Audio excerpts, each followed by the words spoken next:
Hello and welcome to the Adventure Bike Rider Festival 2021 here in the magnificent grounds of the Ragley Hall Estate in Warwickshire. Now, if you watched last night's show, you'll know that we're in the midst of the greatest celebration of adventure biking ever to take place in the UK.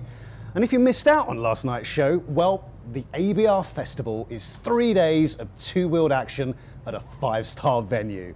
We've got test rides of hundreds of the latest and greatest adventure and touring bikes. There's a 20-kilometre off-road trail. There are road ride-outs, an enduro course and guided green lane routes. We've also got motorcycle masterclasses and talks from megastars of the adventure biking world, and as you'll find out later on in the show, there's also plenty of live music, great food and lots of beer to get the party going. But before all that, if you'd like to win tickets to next year's festival, then we're running a competition. All you need to do is answer this simple question. Now, our first guest is Elspeth Beard. So what year did she set off on her round-the-world adventure? If you think you know the answer, just let us know via Facebook Messenger at Adventure Bike Rider. Now, over the next hour, we've got the highlights of today's action, along with some interviews with amazing guests from the adventure biking world.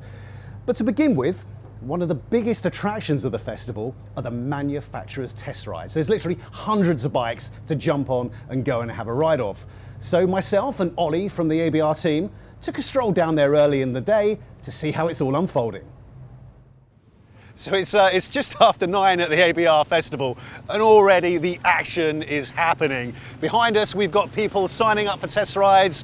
There's people going out on them right now. There's a buzz already about this and it's only going to get bigger and better, isn't it? Absolutely. Where else in the world could you kick off the day riding a Ducati Scrambler off-road before then settling down with the KTM 890 Adventure before lunch, letting your food settle and then jumping on Africa Twin and finishing off the day on the BMW S1000 XR. It's just incredible to see everyone buzzing to get out on the bike. It is, and this is just a small part of it. So behind us we've got Ducati, your Suzuki, and you see KTM in the corner there. But turn left, more of the world's leading manufacturers, just with hundreds of bikes ready to be test ridden. It's incredible. I don't know, you caught up with Ducati a little bit earlier, didn't you? I did. I had a chat with Debbie before they started booking the test rides, just to talk about what's going to be most popular this weekend, and also a slightly different thing that they brought along for this year's festival, which is not your traditional adventure bike. Yeah. So here's how we got on. Debbie, this is quite exciting, isn't it? Oh, it's amazing. We've been looking forward to this for ages. Can't wait to get going. How does it compare to 2019? Bigger, better, more fabulous and more bikes. So what have been the exciting models so far? Well, the Multistrada V4 that we have here is going to be available for test riding off-road and on-road, so please make sure you get to do both because we've got to experience everything that this bike can do. It's amazing, absolutely fabulous. Yeah. We've also got with us the Ducati Scrambler Desert Sled. Now this is going to be available for off-road. It's going to be a fabulous bike to ride off-road, a really good fun bike, so we can get a lot of enjoyment out of it. It's a real hop on and have a good laugh bike. But we've also got a selection of Scrambler 800s and 1100s to ride on the road, so you've got a bit of everything. But we're not going to leave it there. There's something quite exciting, isn't there? And they're a little bit different as well for people. I'm really proud to introduce you to the Ducati e-mountain bike range. We've got a selection of bikes, 3 different styles, ready for you to come and try out on a fabulous, purpose-built mountain bike course. Come along, try them out, you won't be disappointed. I've seen the trail, it's looking really good down there. So, are we going to see you out on it? I hope so. Right, I'll race you.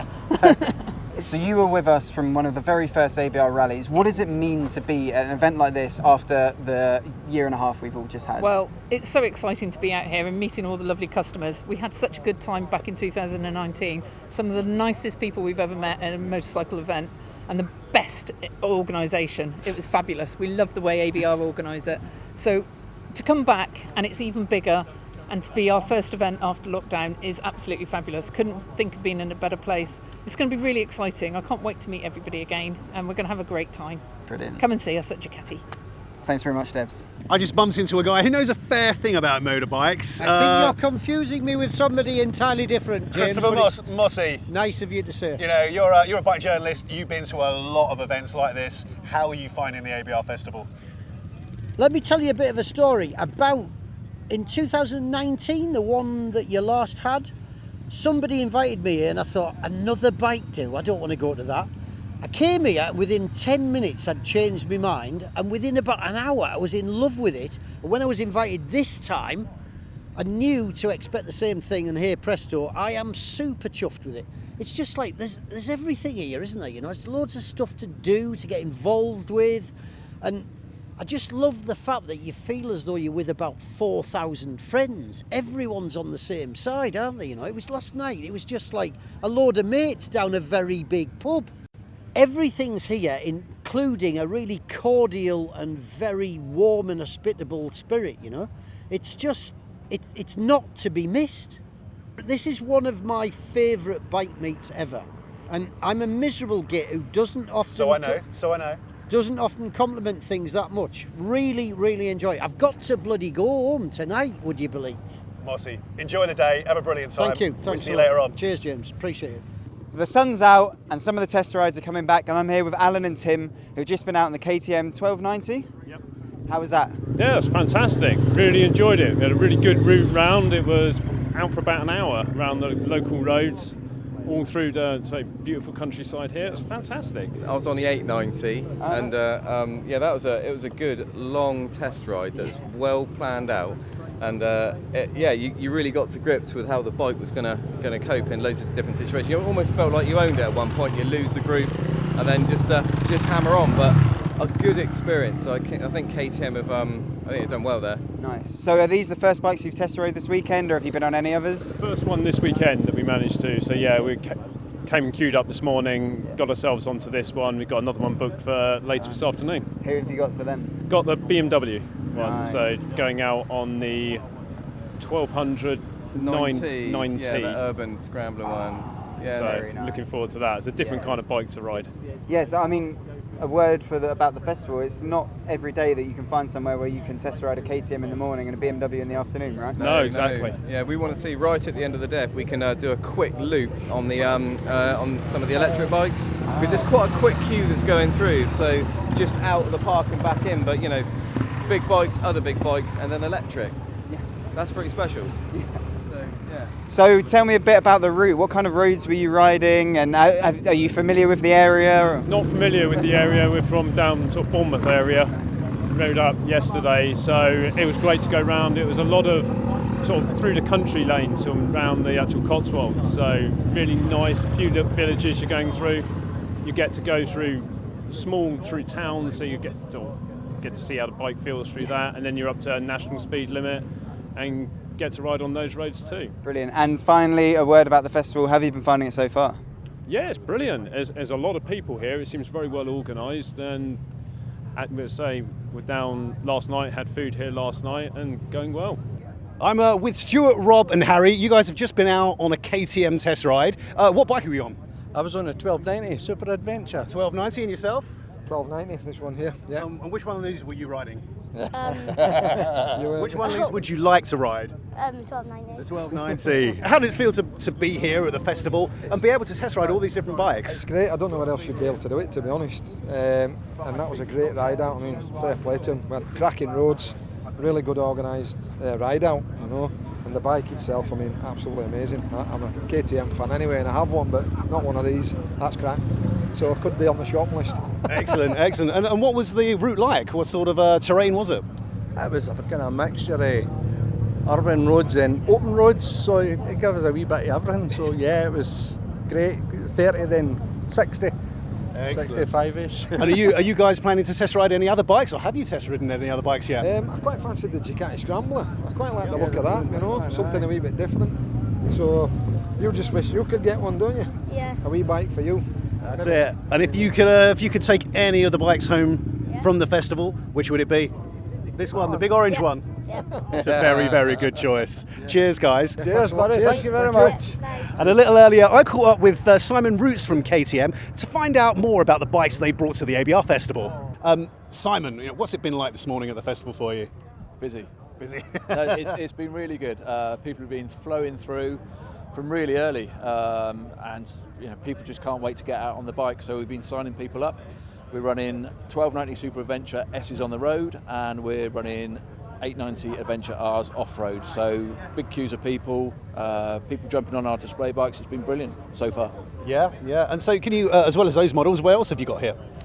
We've got all of our display here, so particularly adventure and off-road focus. So we've got the 1290 Super Adventures, we've got 890 Adventures, standard bike in the R, 390 Adventure, and then 690 Enduro. So the ones that are really focused for the customer that comes to the ABR Festival. Yeah, and that 1290 Super Adventure R in the background there, I've ridden it, it's an incredible bike. Has it been catching a lot of people's eye? It has. It's surprised us about how many people are jumping on it and saying how good it is. You get people along to events like this and they say, I've got one of these, but there's so many people that have got an R from the past and they don't want to get rid of it yet, but they're seeing the new bike and they're really tempted by it. So it's our job to put these nice shiny trinkets in front of people, and then it's up to them to decide whether they want one or not. But you know, it's a great option to have, and it's great that we're getting so much good feedback on it. So we've got thousands of bikers here at the Adventure Bike Rider Festival. What does it mean for KTM to come to an event like this? Well, to have a congregation of 4,000 people that are really engaged in an off-road product is just perfect for us. To go and reach those individually, I don't know how you'd even go about it. So the fact that you've put this event on and got everyone into this small condensed area that they can then go and test ride the bikes, we can talk to them about the bikes. It's a great weekend for us, and we're very thankful that you put it on. Yeah. Now I've been on a couple of bike launches with yourself. You're pretty handy on two wheels. You go off into the distance when I'm trying to keep up. I don't try and keep up anymore. No comment. Are you going to have a little play on the trail if you can at some point, the 20 kilometre off-road trail? If I get a chance to, yes. But it may mean that I neglect my duties of trying to extol the virtues of our KTM product. So I might sneak off, but I might have to go a little incognito to do so. That's it. Just don't wear the orange. No, You'll be all right. Yeah. Simon, really appreciate you coming down, bringing all your bikes with you, and enjoy the rest of the festival. Yeah, you too. So Ollie, this is kind of where a lot of the manufacturers of the festival are based. It is just buzzing here at the moment. There's so much excitement. Not only are the bikes going by that have been on test rides, but we've got people milling around. You know, look behind us, we've got Royal Enfield looking at new bikes, signing up for test rides. They're just having a brilliant time, aren't they? It's incredible. I think it says it all that there's actually it's almost become a spectator sport just watching the bikes go past. There's just an array of bikes, riders, all just having fun. It's absolutely fantastic to see. Yeah, we've seen all the test rides heading out. We're actually stood in the Honda enclosure where there was a gleaming line of Africa Twins. They're all out on the road ride at the moment, and they'll be back shortly, I'm sure, with beaming smiles on their faces. That's it. And so here we've got, we've got the top of the row here. We've got Harley Davidson, we've got Kawasaki, we've got BMW, Yamaha. We're in Honda, Royal Enfield. Around the corner there's KTM, there's Triumph. Like everyone's here with so many bikes. Yeah, it's absolutely brilliant. And even though you can hear the roar of engines, there are also some electric bikes going out, which I've been seeing, which is a nice factor as well. It's nice to see. It might be the first chance that a lot of people have had to get out and ride those bikes. So yeah. It's just, it's very exciting. There's a brilliant buzz. It's a great way to kick off a Saturday morning. No, the reason we do what we do, the reason we work for Adventure Bike Rider is because we love bikes. So what have you seen that's caught your attention? What do you want to ride off on if you got the chance this weekend? So I know it's the Adventure Bike Rider Festival, but my idea of an adventure would actually be trying something very different this weekend. And there are a couple of sports bikes, and there's a Kawasaki Ninja, which really appeals to the 8-year-old that love bikes down at Riker's Cafe for me. So that might be on my list. Is it? Like for me, it's difficult to pick your favourite children, isn't it? But over at the KTM stand, that new KTM 1290 Super Adventure R, the off-road version, is just an incredible bike. There's been a big crowd of people around it. But also kind of here at Honda, we've got a long-term Africa Twin at Adventure Bike Rider at the moment, a long-term review bike. That's incredible, but I'm going to be controversial like you here. To my right is a Honda Goldwing. And me and my wife spent 2 weeks exploring the Pyrenees and the Picos de Europa on a Honda Goldwing, and that is an incredible machine. But if I'm off on the 20-kilometre trail, I want that Tenere. There's just so much going on. I'm going to use a cliche, a kid in a candy store, whatever. It's just bike mecca, and I love it. It is. It has been absolutely fantastic. And can't wait for the rest of the day to go on like this. All right, I want to get riding. Let's go. And I probably seemed rather overexcited at the end of that piece, but being stood there, seeing hundreds of bikes going up and down, and everyone who came back just had a huge smile on their face. It was absolutely brilliant. Now, next up, I have the huge pleasure to introduce our next guest. She's one of the most inspirational motorcyclists and motorcycle travelers around. At 23 years old, she became the first woman to ride around the world, but waited 4 decades to tell her story. And then she wrote the book Lone Rider. I'm joined, of course, by Elspeth Beard. Welcome, Elspeth. Hello, James. It's Hi. fantastic to have you here, and it's fantastic to have you at the festival.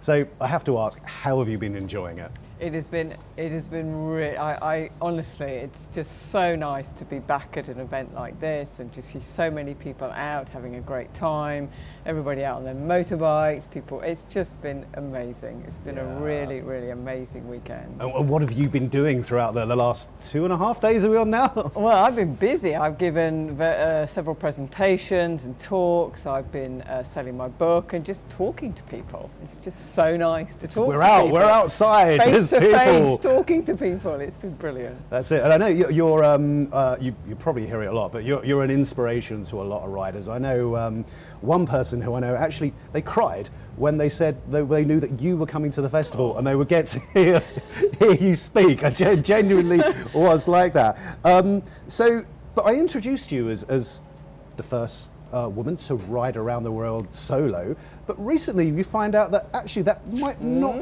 be the case. I know.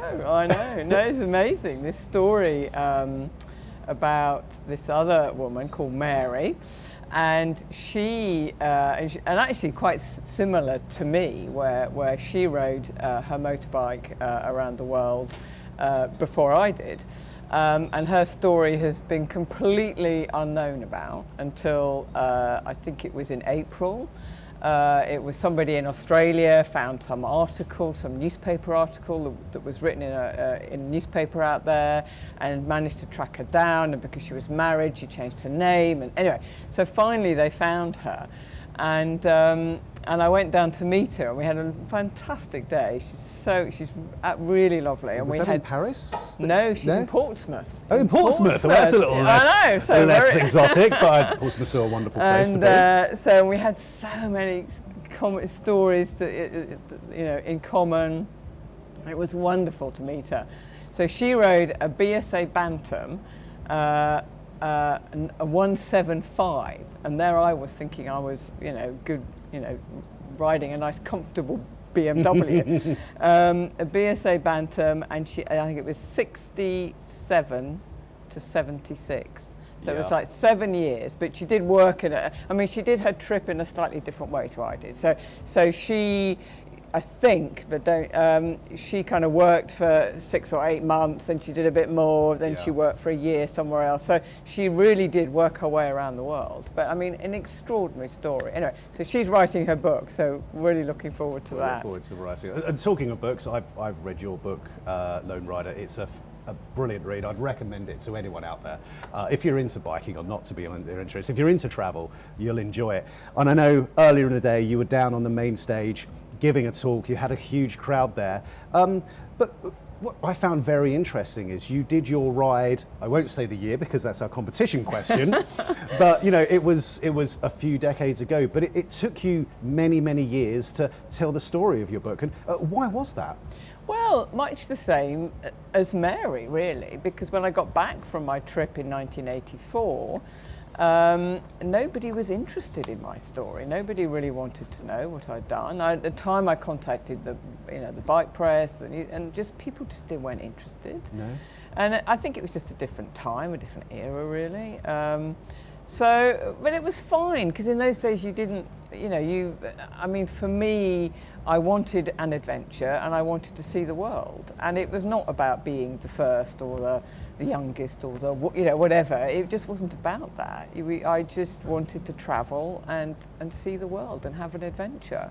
And the fact that people weren't interested when I got back, it was a bit hurtful. Well, it was more that my friends and family didn't want to know. And it was a bit hurtful, but then, So your friends and family weren't interested either, publishers as well? No, absolutely nobody was interested.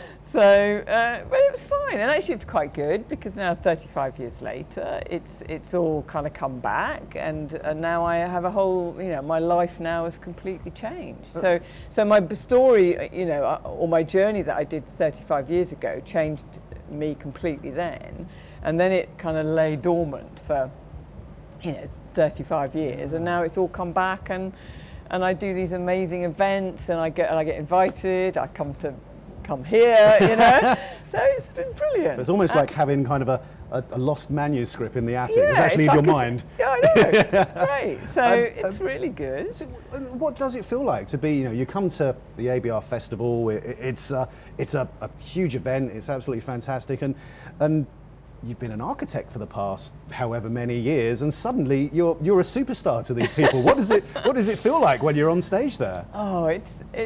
I think it's just I still can't grasp how what I did seems to mean so much to people. Yeah.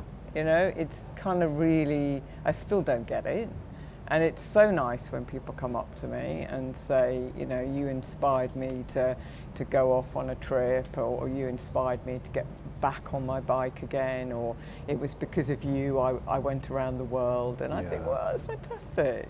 It's a real honour. That's it, and I guess being known as the first female rider to ride solo around the world. I hate saying this because I think you're an inspiration to everybody, including myself, to be honest with you, Elspeth. But I know in particular, a lot of women are inspired to even get into motorcycling because of you. Does that make you feel good? It makes me feel great, and what I really wanted my book to do was to show people, especially women, that actually you can do anything. Yeah. You it's all in the mind, and you just have to get out and go and do it, and it's not that difficult. You just have to be determined to to see it through, and you just have to keep going, and you'll get there, and women can do anything. You can do anything.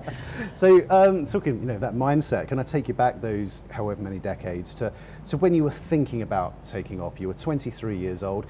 It wasn't something that was really done by men or women. I know Ted Simon had gone around the world and risked Jupiter's travels, but it was by no means a mainstream occupation. But and so what were you thinking back then when you thought, hell, I'm just going to ride around the world? I didn't, to be honest, I mean, the reason I went was because I was broken-hearted. I had a lousy degree. I was thinking, I don't know what to do now. I know what I'll do. I'll go and ride my bike around the world. So I was sort of in a slightly, I wasn't in a good place. It's the easy option. It's the easy option. And I wanted to escape, as well as wanting adventure and wanting to see the world. But I didn't think of it as I'm going to ride all around the world. I just thought I'll just do America, and then I'll get to the end of America, and then I'll get to New Zealand, and then I'll just see if I get to Australia. And I just did it bit by bit, and I think that's really important to break the trip down into little sections and little segments, and not think of it as a whole round the world trip. Just do it in bite-sized pieces, and then you just you slowly eat away at it, and then suddenly you find your home and you've done it. Easy. And it's a much easier way to do it than to get this whole big thing. And it wasn't really until I crossed the border from Iran into Turkey, and then so I'd gone all the way, because I went across America, Australia, and then through the Far East, and then through India, Pakistan, Iran, Turkey. So it wasn't really until I crossed the border into Turkey, and I actually dared to think to myself, I might actually do this. Yeah. I might actually make it home. Oh, wow. So that was because I'd got through Iran, and then all I then had to do was Turkey and then Europe, and I was home. Yeah. So I had the kind of easy bit to do. There's a lot of people here looking, they're inspired by you, but they're looking for advice from you. Is that kind of the key piece of advice that you give to people when they ask you questions up on stage, piece by piece? Or? Yes, piece by piece. I also say one of the hardest things is actually leaving. Yeah. Once you leave, and you're on the road, you'll be amazed how easy it is. It really is. It's the hardest thing is actually taking yourself out of your comfort zone and taking that step and getting on your bike and going. And once you've done that, it's easy. Yeah. That's the hardest thing, because you will always think of, 5 different reasons or excuses why it's not the right time to go.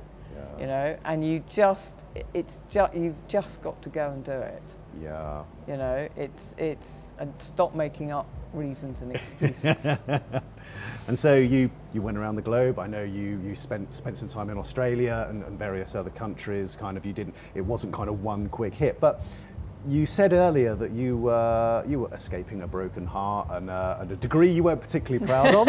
Shall I phrase it that way? When you came back, did you find it solved those problems? No. Well, I fell in love when I was on my round the world trip, so that kind of solved that problem. Solved the broken, mended the heart. It mended the heart. Yes, it mended the heart. It made it difficult in some ways. It made it much harder to settle down. I went back and finished off my architecture training, but that was really hard work. I really had to make myself do it because everything seemed so boring. I'd had this incredible time on the road where I'd lived every day, every minute of every day was intense, and it was really just trying to survive and do this and do that.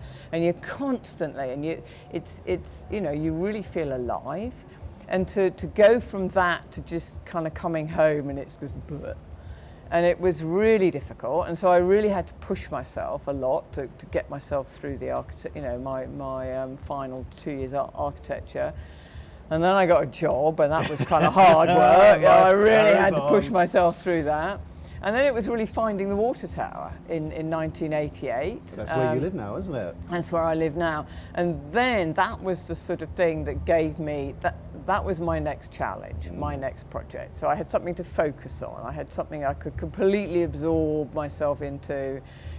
My trip was gone, it was forgotten, it was in a box in a cupboard, it was that I was, this was the water tower. I was going to make this into my home. And that was a 7-year project. I mean, it was a huge, huge project.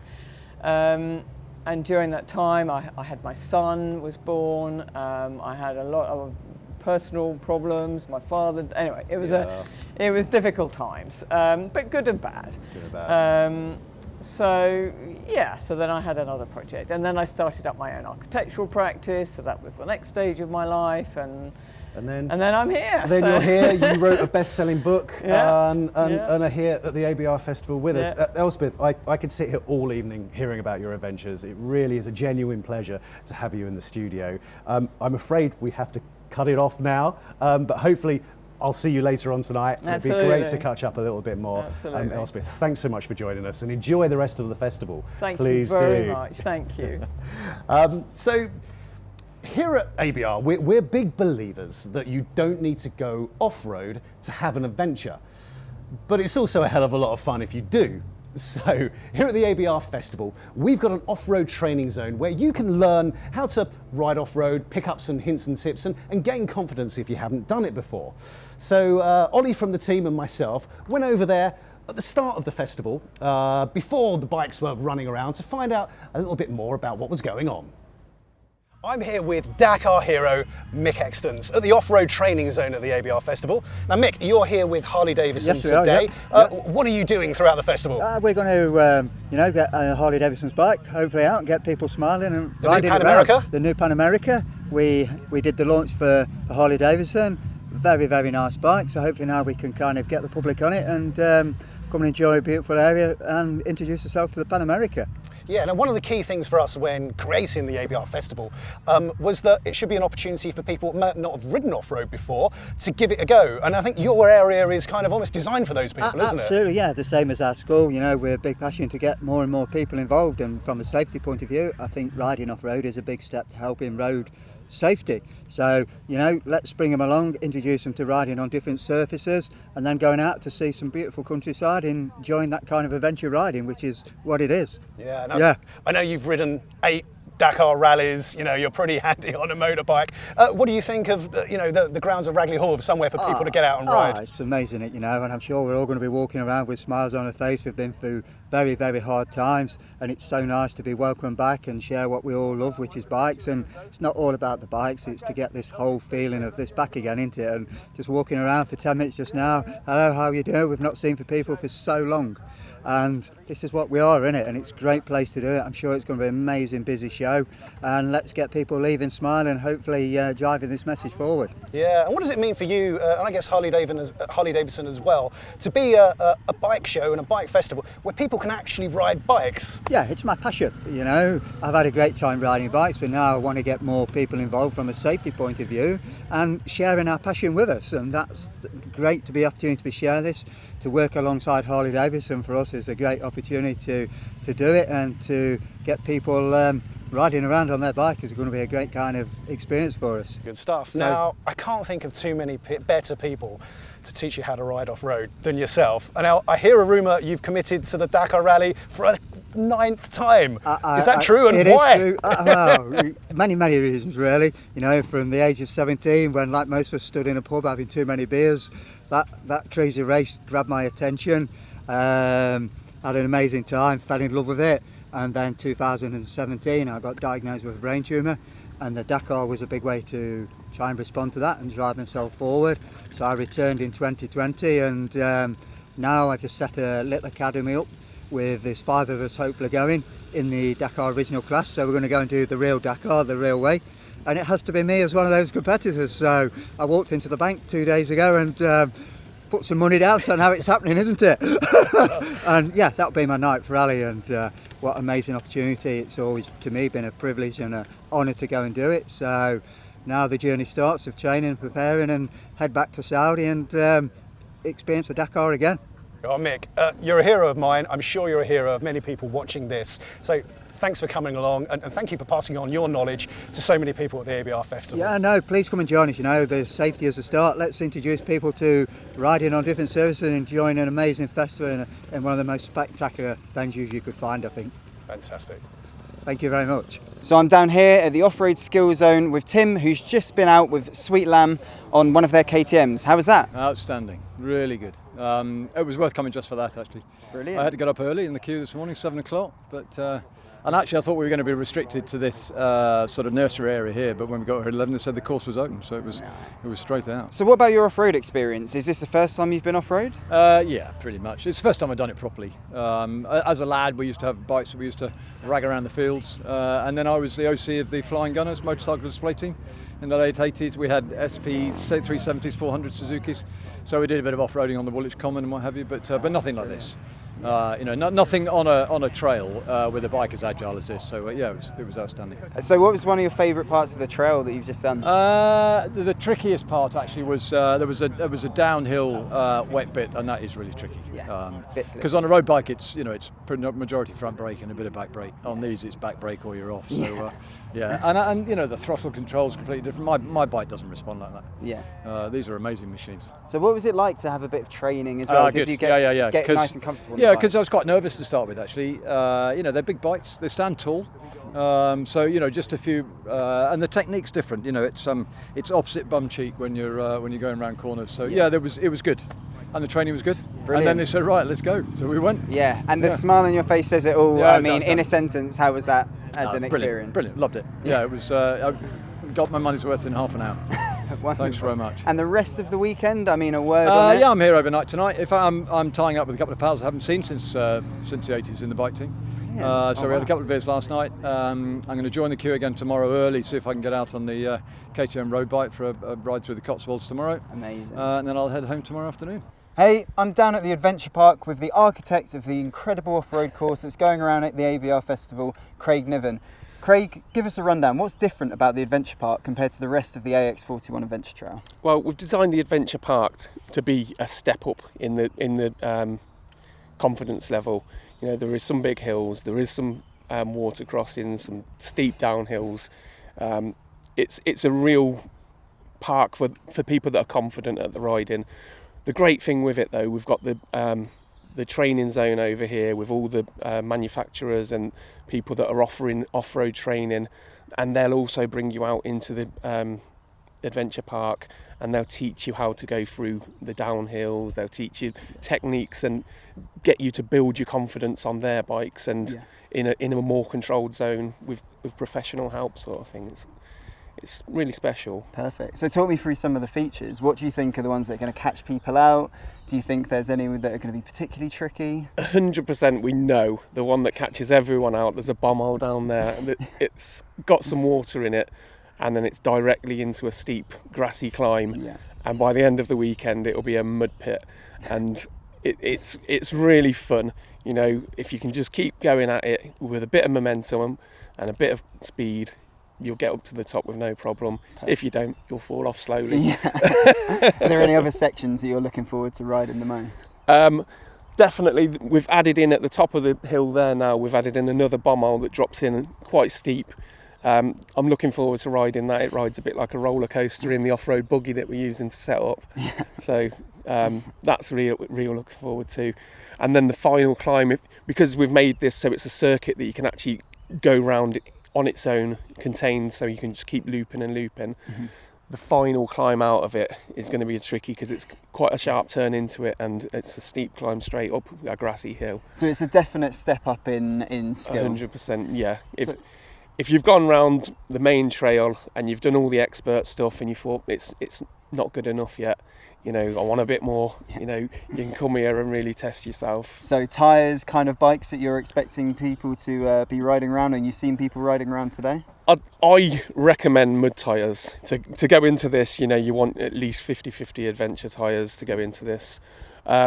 We did have people that were conquering it last time with road tyres on. You know, it all depends on the rider, and if you've got the skill to gain that traction going up the hills, then that's what matters. And it's the perfect place to get a hero shot, I imagine. Perfect place to get a hero shot, and to push yourself out of your comfort zone as well, because you've got so many people here to help you. What we're aiming for with this adventure park is to build confidence throughout the weekend in a controlled environment where you've got people to help you pick your bike up, you've got the assistants there. We want you to build your confidence throughout the weekend. You know, you might be low on confidence at the start, but brimming with confidence by the end of the weekend. Brilliant. I look forward to giving it a ride around with you later on today. Brilliant, I hope so. Cool. Cheers, Craig. Cheers. There really are some brilliant riding opportunities here at the ABR Festival, and we've just got the soundtrack of bikes going round and round all day, which feels fantastic to hear. But now, my next guests, they live a life of adventure which most of us could only really dream of. They're a husband and wife team. They spent 17 years on the road, covered 500,000 miles and visited 80 countries. They survived a broken neck in the Amazon, cheated death more than once, I assume it's probably both of you, and also become professional photographers.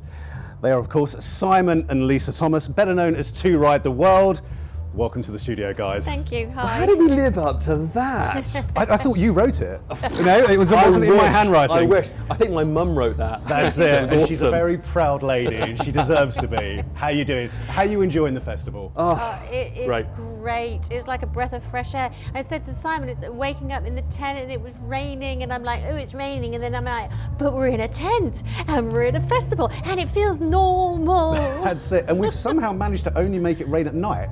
I know. Yeah, that's it, and then it's sort of the morning, and there's, I think someone's done a sun and rain dance. For the last 2.5 days, I've been grinning to the point where I've got cramp in my face. Oh. To be in and around motorcycles after the last 18 months, to be in and around people that are just talking motorcycles, talking travel, talking adventure, listening to this cacophony of noise that's coming past you all the time, and just being with people laughing and joking after 18 months of, you know, hibernation.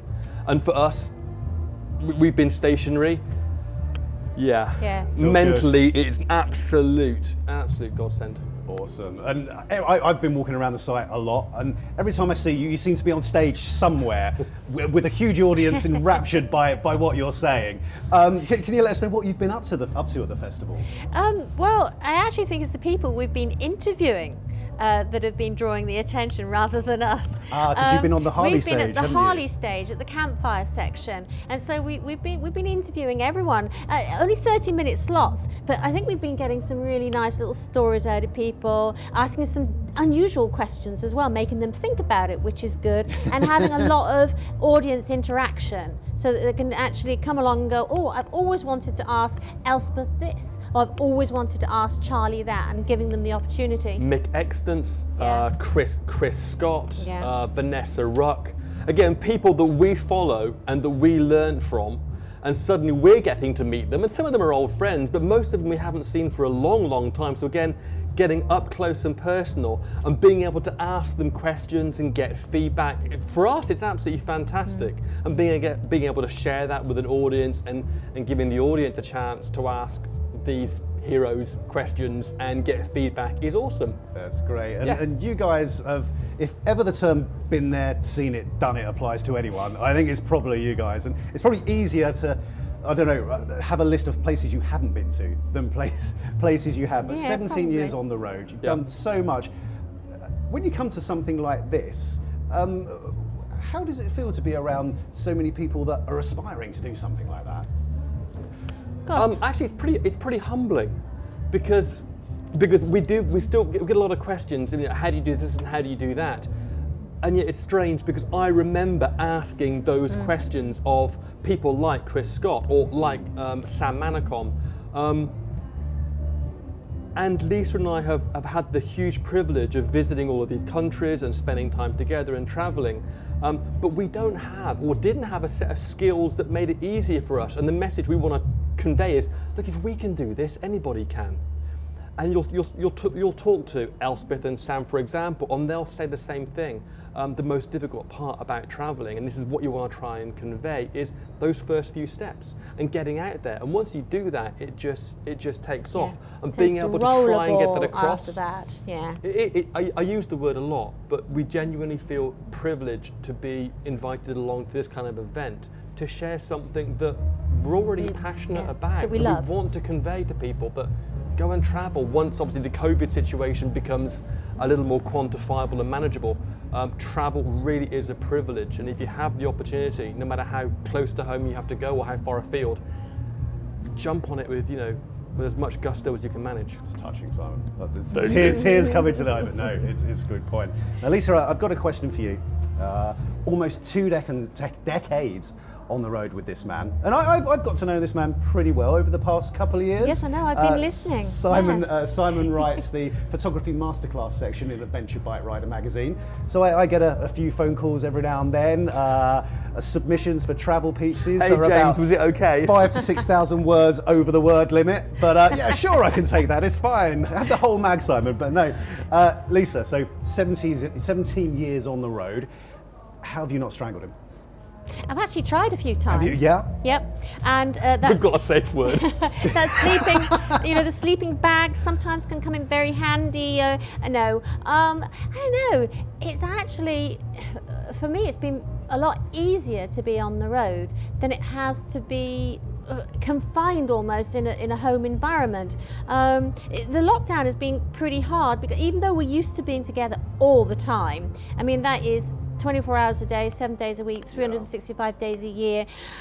I should be totally white, I think.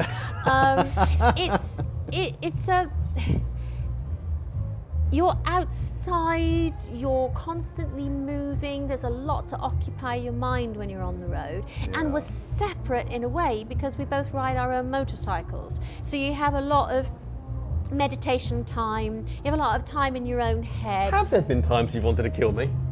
Yeah, absolutely. That was really quick the way you answered that. Absolutely. No, there's times, maybe not want to kill you because you're quite handy to have around, but like what?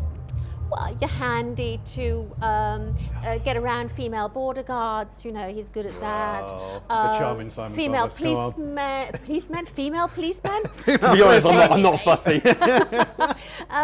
And picking them up my bike when I go. Too tired. Oh, I just can't be bothered. But what's annoying, she can pick her own bike up and pick up my bike. But it is nice knowing that I've got a role. Because it's called To Ride the World, but it's really just Lisa rides the world, and I just follow her around like a lapless puppy. Purpose. Nice. A man without purpose is not a man at all. And that's the secret to 17 years on But the it road. has. The last 18 months has been challenging because one of the things I thought you were going to say is that because it has been so long travelling, although every day is different, you've got a new destination, a new set of challenges. We have got fairly defined roles. Yeah. Lisa's the logistics. I pick up heavy things. Suddenly we've got this small base in Wales. And we have now got a very different routine. And although we're together all the time, we have struggled to some degree because our roles day to day are nothing like they have been for 2 decades. And I've actually really lost my job because I'm logistics, I'm documentation, I'm the route planner, I do all of the ins and outs and the visas, Carnets, paperwork, I do a carnet, I do all of that and I love it. I love the research side of things. She's the smart person. So we went to Russia in the early days and she read War and Peace. I watched The Hunt for Red October 3 times. And I guess lately that was you've my just been research. picking up rocks just to make yourself feel useful. Yeah. Actually, the wall. To tell you the truth, what he's been doing is doing sleepers and things. So he did some stuff for us, and it's big sleepers that he's picking up. I am big man sleepers. And then he's been doing something for my mum involving sleepers. You know, the big 200 railway sleepers. Yeah, railway pieces of sleepers. wood. You know, yeah. That is something heavy. So he has been picking up heavy things and throwing them around. Fantastic. Look at his emails from her mum and my nephew. Yeah, we've got a wall one needs building. Are you bored? No, I'm really quite busy. Yeah, but we'd really like you if you could. So I've gone from crossing deserts to suddenly I'm the guy that will happily build a wall out of wooden sleepers. Well, I didn't think this interview would be talking about walls, but it's great we got there. Surprise! What's next for you guys at the festival? What are you doing the rest of the night and then tomorrow, Sunday? Tonight I think we've got 2 more interviews this evening we to have. do. I think we're going to go and see Austin Vince. Austin Vince, yep. Never a dull moment. And with then Austin. I think we've actually going to meet quite a few guys because we've just given our main presentation, and I do know that there are quite a few guys that wanted to ask questions, etc. So I think we're going to be busy after that. I did very unsubtly suggest to the audience participation that our friendship could be bought with alcohol. Well, it doesn't surprise me to be honest with you. Yeah, we're pretty cheap. And then after that, do you know what? I don't think we've got anything on Sunday. For us, the Sunday's going to be to go around and meet some of our old friends at some of the displays that you've got here, I think. Yeah. Sunday is about touching motorcycle parts and looking at really cool gear and just talking to really nice people and kicking back and enjoying the festival because there's so much here. I am staggered by the size of it. Yeah. But it's got such a great atmosphere. It has. I'm afraid we're running short of time. I would love to sit here and speak for a long time. I'm sure we would laugh a lot as well. Just a very final question. When we can get back on the road, you guys can get to America and pick up your bikes and all your gear, which That's is stuck where out there. everything is, yeah. Where's the first destination? Oh gosh. That's a question for Lisa, the logistics. Our first destination, I would love to say, let's say everything's in a perfect world again and shipping costs have gone back to their usual level as opposed to the crazy levels that they are now. We will put our bikes on a container and we would return to Africa, which is where we're actually meant to be right now. Oh, well, Ragley Hall is a pretty good, I wouldn't say it's second best actually. I think we'd all prefer to be here than Africa. Guys, it's brilliant to have a chat with you. It's always so much fun. I'm looking forward to that next travel piece. And guys, enjoy James, the rest thank you of the very festival. much. It's awesome. It's brilliant. Cheers. So that's fantastic. So the beating heart of the ABF Festival is the ABR Village, which we have imaginatively called it. So Ollie from the ABR team took a wander down there earlier to see what was going on. While we know there are countless opportunities to go riding at the ABR Festival this year in 2021, there's also plenty of fun to be had out of the saddle. I'm here in the ABR Village, the hustling, bustling heart of the festival, and where we're joined by plenty of exhibitors from the world's leading adventure bike manufacturers and brands. We have everything from accessories and clothing, we have cool covers, we have off-road riding schools, and we have tour operators. So whether you're planning a trip around the world, you're heading to Spain, or even just a weekend around Wales, you can come here and make it all a reality.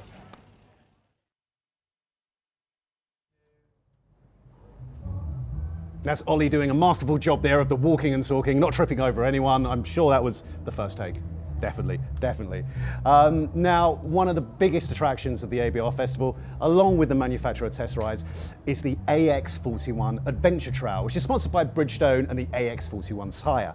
Now, this runs for 20 kilometres through Ragley Hall Estate, and it's an absolutely outstanding opportunity to ride off-road for the first time if you haven't before, or if you're a Green Lane experienced rider, get out there and brush up your skills and have great fun. So we took a walk down there earlier on to find out how people are enjoying it. Hey, I'm here at the start of the cold comfort section of the AX41 Adventure Trail with ABR bike tester Julian Chalice, who's also heading up the Marshall team this weekend. Julian, the trail's looking great. There's plenty of bikes behind us. How have people been finding it? People are just loving the event. It is such a massive event, bigger than last year, and the trails are just great. It's longer than last year. There's technical bits, there's wood sections, there's forestry sections, there's nice trails like this which are open gravel tracks, and people can get a little bit of a swerve on and going on. And there's just every time you stop, there's smiles on people's faces. It's just what people wanted. Yeah. Oh man, what an event to be involved in.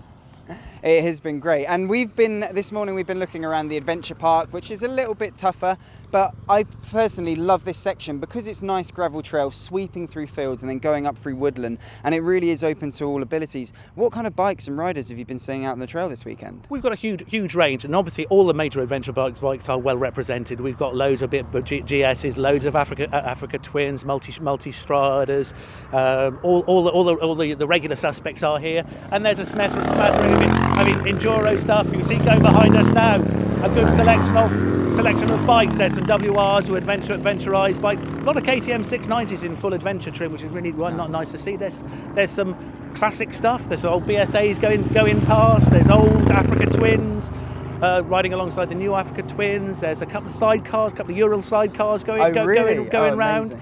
Yesterday I saw a guy who was on a pristine DT50 MX, which must have been about 1983, something along that, and he did the whole of the adventure section, including the bog section, on that little bike. So realistically, what bike you're on doesn't really matter too much. Any bike's an adventure bike when you're having an adventure on it, and this is what these people are having. You know, this guy going past us on here, he's on a road going 125, a YBR 125 on L plates, and he's having the grin on his face is massive.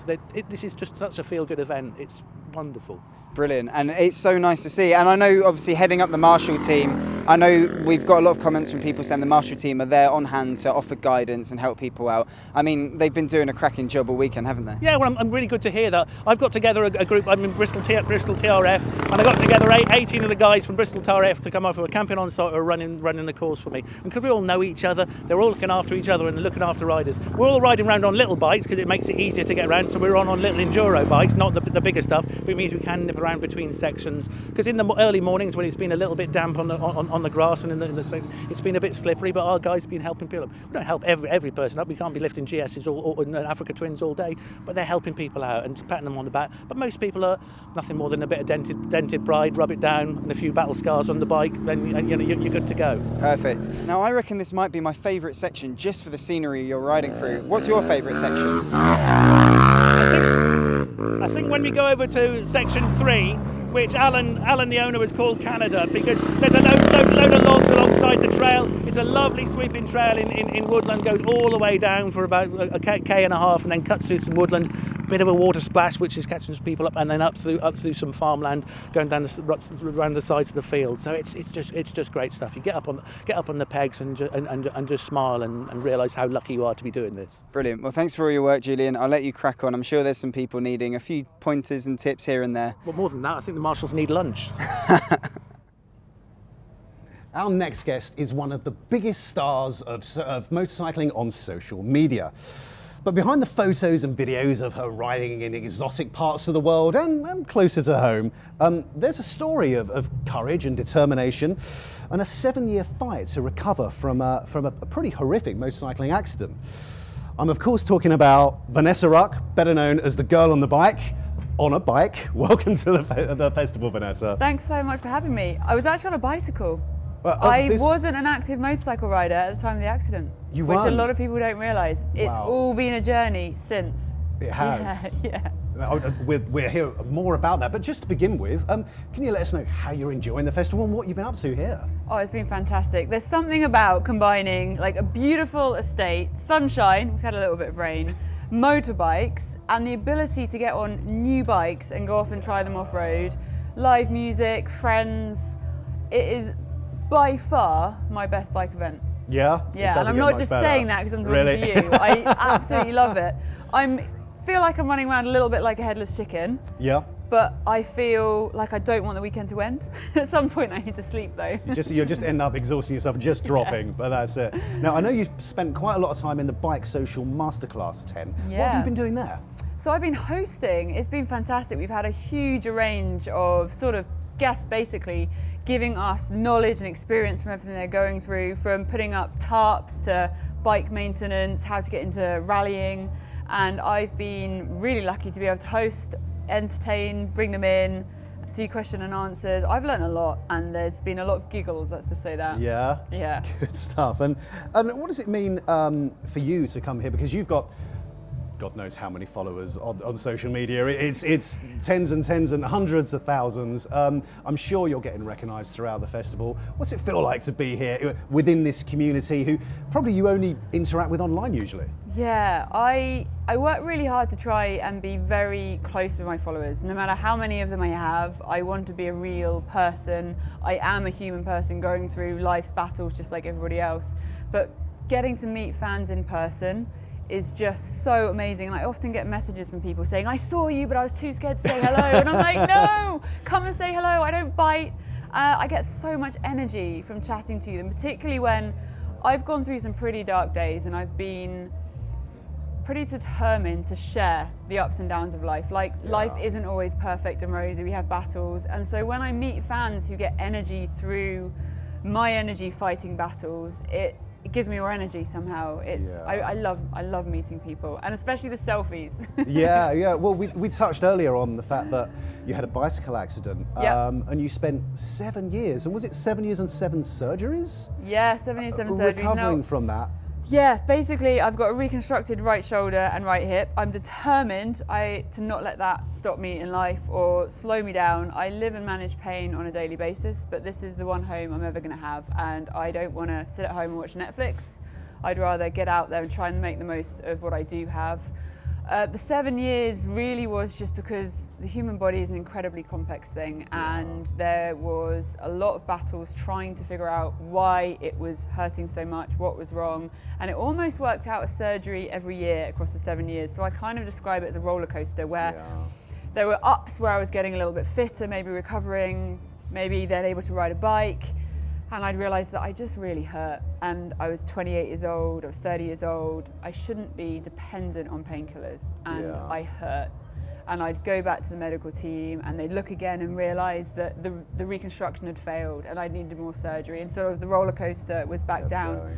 But I'd say that the mental health recovery has been probably harder, despite 2 reconstructed body parts, than the physical side, and that's something that I'm really keen to be very open and honest about. A lot of mental health challenges that I think we need to talk about more, really. Not necessarily right now, but as people battling life. So you were, I think I know the story, you were there in your hospital bed, horrific accident, dreadful amounts of pain, so you decided to create a social media account based on riding motorcycles, which is a wonderfully pleasurable experience and a pursuit. But after having such a bad accident, why was it motorcycles that really drove you? So pre-accident, I was an adrenaline junkie, and post-accident, life completely changed. Friendship circles, sports, I couldn't do any of it. But at one of the points where I was slightly higher on the roller coaster, I went for an afternoon on a Harley Davidson with my husband, just as a little anniversary thing. And I realised that the Harley Davidson could give me some adrenaline. They certainly do. Some adventure, some outdoors without being physically requiring what I used to want to do, which was a sport. So it kind of gave me this new energy in life. And I think the purchase of the 2 Harley Davidsons that we got was the best decision for my mental recovery through the accident, because it just gave me a completely new focus where to this day it hurts me less to be on a motorbike than in a car. Wow. Because when you've got a really painful hip joint, you don't realise quite how much going from pedal to pedal hurts. Yeah. So it's probably why I'm quite so happy on a motorbike. That's it, and it's an amazing place to be anyway. So you've gone from that place to Now, I'm all right. I've heard a rumour that you might be riding over a car tomorrow, just to round off the festival. Yeah. What's this all about? So Graham Jarvis is obviously here, and he is an absolute hard, extreme, mental witchcraft kind of. It's pretty handy, isn't it? Yeah, pretty handy on a bike. Yeah. And you know, I've chatted to him a few times before. He sort of waved me over early, and he was like, "What do you reckon to Graham Jarvis teaching the girl on a bike to ride over a car?" I think I reacted like a 2-year-old at Christmas. Yeah. And then obviously the implications of, oh my goodness, actually this is going to be really terrifying, but we'll deal with that tomorrow. So yes. And then I've just found out that you guys are planning to maybe put it in the middle of the festival. Well, why not? Well. It sounds like a pretty good spectacle. The worst that can happen is I fall off. My husband is actually betting that the Mondeo wins. We'll see how that goes. It'll be fun. Yeah, and one of the things, I follow you on Instagram. I really enjoy seeing your updates of what you're doing. A lot of it in the UK, but you do travel abroad and do a lot of adventures as well. Yeah. But one of the things I love is just a lot of your pictures are just wet, cold, dirty, muddy, and you've just got this massive smile on your face all the time. Although every now and then you do look a little bit, I've maybe had enough now. Was it kind of a conscious decision to show, you know, just the whole world of motorcycling rather than beautiful shots of you disappearing off into the sunset on a bike and things like that? I don't think I'd have the skill to get beautiful shots of me riding off to the sunset at night. I'm just always covered in mud, so I share it. I'm not going to try and fake it or change it. I don't have some makeup artist following me or anything like that. I've just got mud, and it seems to gravitate towards my face. Yeah. So that's just what reality of girl on a bike life is like. I tend to get really muddy. Yeah, good stuff. Well, Vanessa, it's been great to have a chat. It's been actually really good to meet you because I've never met you before. Yeah. We'll have to follow you on Instagram for a long time now. I'm looking forward to you riding over a car tomorrow. I would bet money on the fact that you'll do it because you are pretty insane in various different forms of motorcycling. So good luck with it, and thanks very much for joining us at the festival, and enjoy the rest of it. Thank you. I intend to. I think I'm going to go and find a G&T. Yeah, I don't blame you. I think there's a beer waiting for me as well. Thank you. So, as Vanessa will show tomorrow, motorcycling and bikes is key to the Adventure Bike Riding Festival. We want to get as many people on bikes as possible, having fun and enjoying it. But this is a festival after all, so there's live music, there's great food, and there's lots of beer to drink, I think would be a good way of putting it. So we went out last night to find out how much fun people were having.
So it's Friday night, we're out, the band's playing, drinks are flowing. Guys, how are you enjoying the festival? Oh my God, it's amazing. What a great place to be. Watched a lot of the talks, watched Austin Vince particularly. Austin Vince is just a legend, so really enjoy watching him. It's been superb on the trails out there today. Yeah. I've struggled a bit, I'm a beginner. I'm, no expert, but great fun. It is longer. I'm taking it. I took it very slowly today.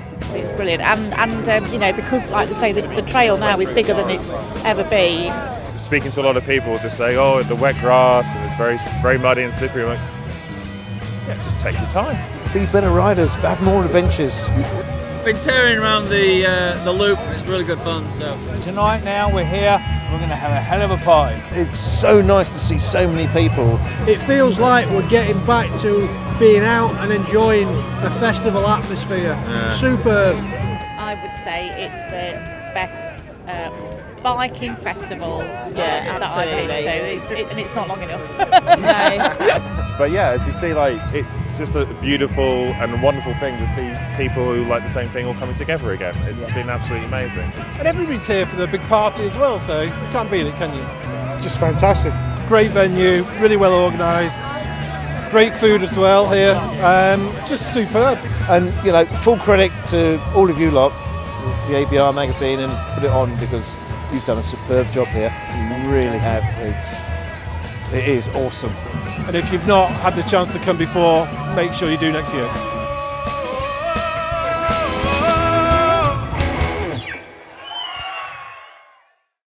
And we were out last night filming that piece. It was just so much fun being out and about with everyone.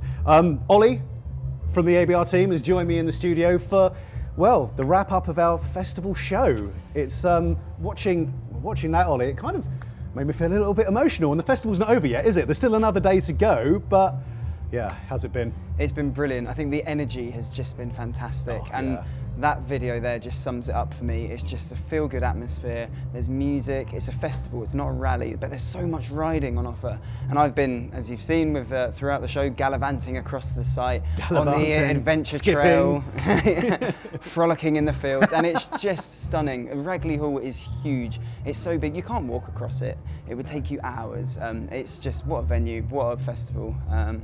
Yeah, what a weekend. Yeah, and I've kind of trying to wrap my brain to pick out like my favourite bits, and you know, working at the festival is a joy really, because we get to see behind the scenes of everywhere. But there's a huge team involved in putting on a festival like this. From Alan Davis, you know, the man who founded ABR magazine and came up with the idea of the festival, to our marshals from the TFF, to the teams of security, to the rest of the ABR team who have been working behind the scene for, well, 2 years now to put this on. And it just feels so great to listen to the band in the background and be out last night and see everyone enjoying themselves. But Ollie, we're bike nuts. It's why we do what we do. We love to travel by bike and we love to ride motorbikes. So, how many of those bikes today would you just want to take home with you? Every single last Every single one. Have you got a top three? A top three. It's an Africa Twin. I've had a few people catching me today. Fetish. Yep, I'm a big it's a fan great of bike, them. Though, don't get me wrong. The Multistrada V4S. Oh, it's stunning. And my dad actually told me that he took a KTM out today, the 1290 Adventure, and he said he absolutely loved it. So that's going to make my top three. Yeah, well, I've actually spoken to so many people who have been out on test rides and said, yeah, I'm going to buy one of them. Yeah. And that's the joy of it, isn't it? You can, and we've said this before, but where else can you go and ride all the adventure bikes and touring bikes, but every single major manufacturer all in one place, and then decide and go which one to buy? And then in the afternoon, head off on your own bike around a 20-kilometre adventure trail. Yeah. It's just, it's been something special.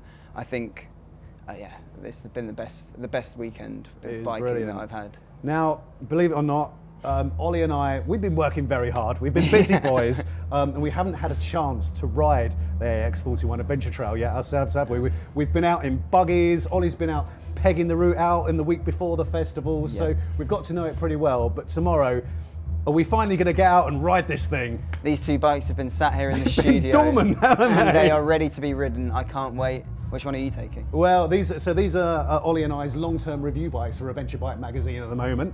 I know you love the Africa Twin, so I'll jump on the KTM, which is a sensational machine, and we're gonna head out tomorrow. Yep. But can't wait. So final words, Ollie. You know, the festival's still got a day to go tomorrow, but this is our last show. How would you sum up what you've been experiencing? It has been absolutely brilliant, and the one thing I would say, I cannot wait for 2022.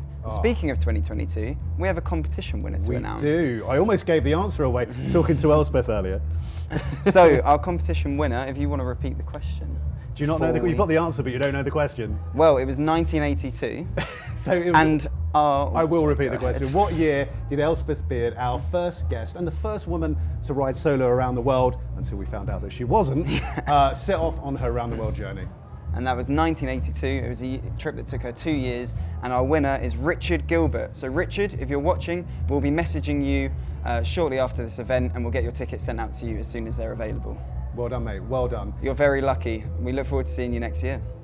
Mate, I have had a blast running around this place with you, making videos, meeting people, just enjoying this thing. Yeah. It's about time we went for a beer and had a bit of a laugh at it. Yep, let's go and listen to the music and have a good evening. Guys, so say there's still a day of the festival to go tomorrow, but this is wrapping up the festival show. Really appreciate you watching. I hope you've enjoyed what you've seen. Please, as soon as those tickets become available, snap them up, come down and see us for real in 2022. See you soon.